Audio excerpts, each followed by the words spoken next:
Have you ever wondered how the stock market works? Well, let's dive right in.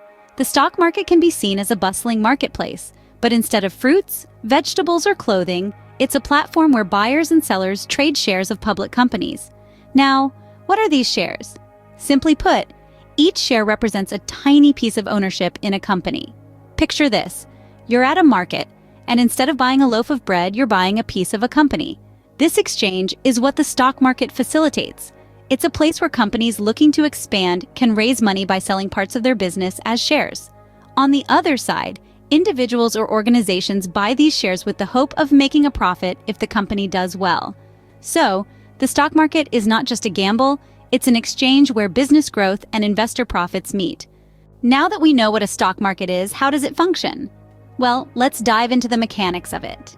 The stock market operates within a network of exchanges such as the New York Stock Exchange and NASDAQ, which serve as the playground for trading.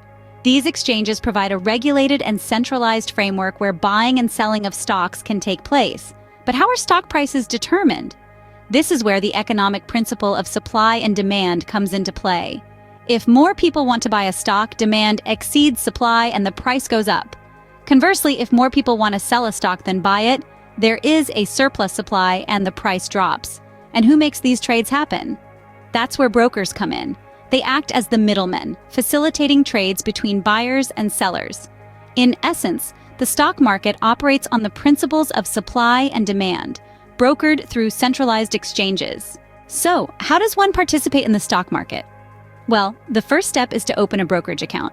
This is your gateway to the stock market, a place where you can buy and sell shares.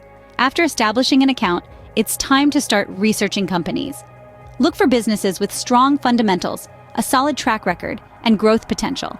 Once you've found a company you believe in, you can purchase shares, becoming a part owner. The hope is that the company will prosper and the price of your shares will increase. Additionally, some companies pay dividends, a portion of their profits, to their shareholders, providing another potential source of income. Yet investing is not without risk. Share prices can fluctuate and companies can falter. That's why research and informed decision-making are crucial. Investing in the stock market can be a profitable venture, but it does require research, patience, and a tolerance for risk. Remember, it's not just about making quick cash, it's about investing in the growth of businesses and, in turn, the economy.